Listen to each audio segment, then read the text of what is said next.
ازيكم؟ اهلا بيكم في قناه ريحانه. انا منى محمد. النهارده معانا ريفيو عن ايس كريم الصيف بقى، وريفيوهات كتير قوي عن الايس كريم. الشركه اللي انا بحبها نزلت ايس كريم مفضل بالنسبه لي، نزلت دارك شوكليت. يعني مش قادره اقول لكم مدى سعادتي بالموضوع. دارك شوكليت اسمه فلامانكو او فلامينجو بقى، مش عارفه. ماشي، ده شكله اهو. ده ده سعره 7 جنيه. ماشي، في اماكن تانية بيقولوا 8 جنيه، معرفش. بس انا ده سعره 7 جنيه، جبته ب7 جنيه. ماشي، فيلا بقى عشان انا متحمسه قوي قوي. وانا متحمسه.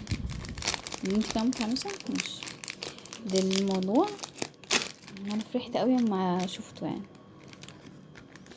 فيلا بينا. انا عرفت الاول ان هما مطلعين، حد قال لي يعني، وبعدين ايه لما شفته بقى، ما يا على السعاده يعني. هو عملاق شويتين 3، بس حط الشوكولاته غامقه فعلا.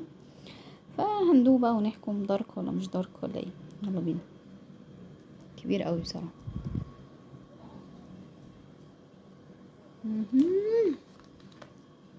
يا الله. دوقي. ماشي، هدوء كبير. يا ربي، لا فظيع، حلو قوي، رهيب يا جماعه. عارفين كده، ودوق الاوريو.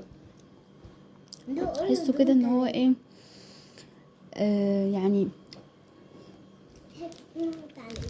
مش عارفه اوصف والله. قصدي دوق من تاني. كتر هو جميل، مش مسكر ابدا بس انا كنت عملت ابدا. بالالوان. رهيب. فظيع. ده ايس كريمي المفضل السيزون ده خلاص. شوكولاته شوكولاته ده جديد. دارك غامقه فعلا، غني قوي يا جماعه. الايس كريم اللي جوه فظيع، الشوكولاته اللي بره افظع. رهيب، مش خساره فيه 7 جنيه ابدا ابدا. انا اصلا 7 جنيه مش حكايه اصلا يعني. بس ليه بقول كده؟ لان ده اغلى حاجه عند فرايداي. ده اغلى حاجه اعتقد. انا ما جبتش حاجه من فرايداي، بس من فرايداي بالسعر ده خالص. بس هو يستاهل. عظمه بصراحه، جود جوب بصراحه. حلو قوي، مبسوطه قوي بصراحه ان انا ان انا لقيته. لان حد قال لي عليه، قلت ايه ده، معقوله دارك وبتاع، عشان انا اصلا بحب الحاجات الدارك. فاتبسطت، قلت طب هلاقيه يا رب الاقيه وبتاع. المهم بقى كل شويه لما انزل ابص، لقيناه. المهم لقيته فجبته على طول. بصراحه اتبسطت بيه قوي قوي قوي، متحمسه جدا. هقفل الفيديو عشان افترسه. يا رب الفيديو يكون عجبكم، جربوه هيعجبكم قوي. الناس اللي ما بتحبش الحاجات المسكره هيعجبها جدا. الناس تحب الشوكولاته والشوكولاته الدارك، فده عيشوا عيشوا. بعدين كبير عملاق يعني. فبس يا رب الفيديو يكون عجبكم. لو عجبكم الفيديو ده بليز اعملوا لايك وشير، وكمان اعملوا سبسكرايب للي اول مره يشوفني. اشوفكم على خير الفيديو الجاي. باي باي.